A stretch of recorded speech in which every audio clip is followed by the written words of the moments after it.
नमस्कार, स्वागत है आपका एनएनसी न्यूज में। मैं हूं शशांक भट्ट और आप देख रहे हैं न्यूज नाइट टॉप 10।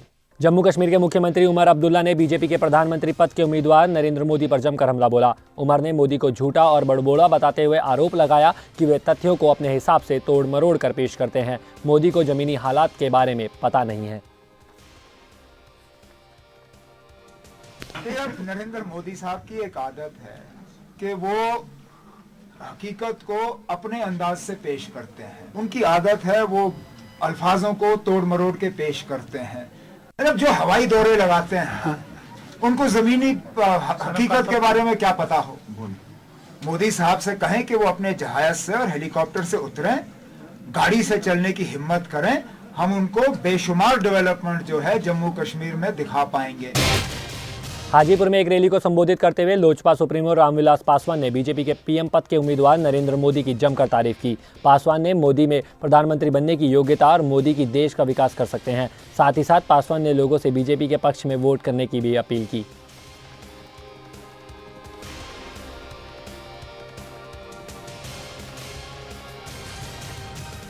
इस नेता के पीछे कन्याकुमारी से लेकर के कश्मीर तक की जनता खड़ी हो गई है। देश विदेश में सब खड़ा हो गया है। उस व्यक्ति का नाम है नरेंद्र मोदी नाम है। मुजफ्फरनगर दंगे को लेकर सुप्रीम कोर्ट के सपा सरकार पर सख्त रवैये पर प्रतिक्रिया देते हुए बीजेपी के प्रदेश अध्यक्ष लक्ष्मीकांत वाजपेयी ने सपा सरकार को बर्खास्त करने की मांग की। वाजपेयी का कहना है कि सुप्रीम कोर्ट के आदेश के बाद सपा ने राज्य में सरकार पर बने रहने का अधिकार खो दिया है। साथ ही साथ वाजपेयी ने सपा पर मुस्लिम वोटों के तुष्टीकरण का आरोप भी लगाया। गौरतलब है कि सुप्रीम कोर्ट ने सीबीआई या एसआईटी की जांच को खारिज करते हुए कहा था कि मुजफ्फरनगर दंगों के लिए प्रदेश सरकार जिम्मेदार है। ये साबित हो गया है अखिलेश यादव की सरकार को एक मिनट भी सत्ता में रहने का हक नहीं है। बेनकाब सरकार, दंगे के लिए जिम्मेदार सरकार को इस्तीफा देना चाहिए। सरकार का तो रुख सीधे सीधे तुष्टीकरण का रहा है। इस सरकार की एक तरफा पक्षपातपूर्ण कार्रवाई के कारण दंगा भड़का और वहां पर सांप्रदायिक सद्भाव बिगड़ा। उत्तर प्रदेश के मथुरा लोकसभा सीट बीजेपी की उम्मीदवार फिल्म अभिनेत्री हेमा मालिनी के खिलाफ आचार संहिता के उल्लंघन का मामला दर्ज हो गया है। सिटी मजिस्ट्रेट राजेश प्रजापति ने बताया कि हेमा मालिनी अपने प्रचार के दौरान मानक से ज्यादा गाड़ियों का काफिला लेकर घूम रही थी, जिसकी परमिशन चुनाव आयोग से नहीं ली गई थी। हेमा मालिनी के खिलाफ आईपीसी की धारा 171 और 188 के तहत गोवर्धन थाने में मामला दर्ज कर लिया गया है।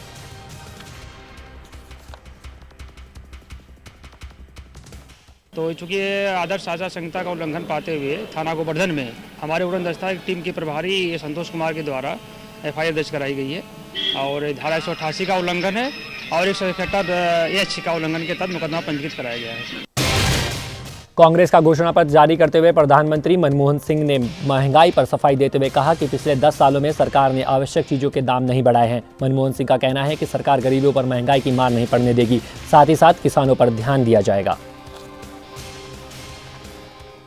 Well, it is certainly true that prices have risen in the last 2 or 3 years, and there were reasons beyond our control. We took a deliberate decision to reward our farmers with remunerative prices, and that it had the consequence that the consumers, of course, were required to pay higher prices. Congress के घोषणा पत्र पर निशाना साधते हुए BJP के नेता रविशंकर प्रसाद ने कहा कि कांग्रेस ने देश की जनता का अपमान किया है और उनके विश्वास को तोड़ा है।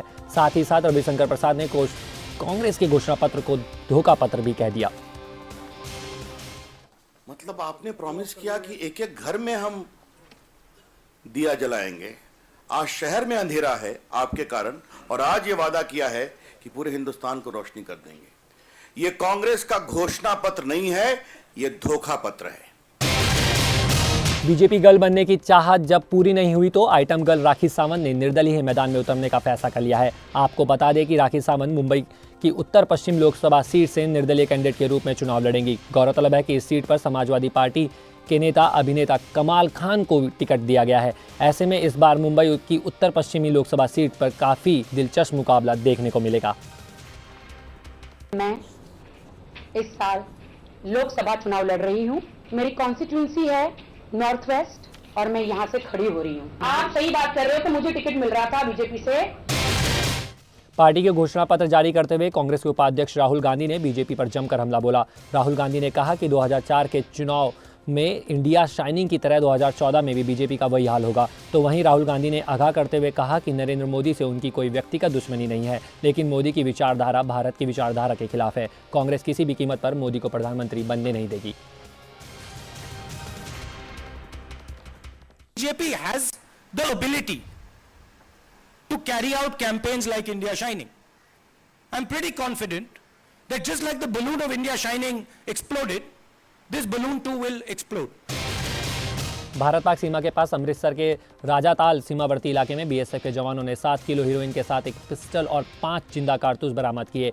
बीएसएफ के डीआईजी एमएफ फारूकी ने बताया कि बुधवार रात में पाकिस्तानी तस्करों में सीमा रेखा के पास संदिग्ध हालत में देखा गया। जब बीएसएफ के जवान उनके पास पहुंचे तो तस्करों ने फायरिंग शुरू कर दी। जवाबी फायरिंग में तस्कर हीरोइन छोड़कर भाग गए।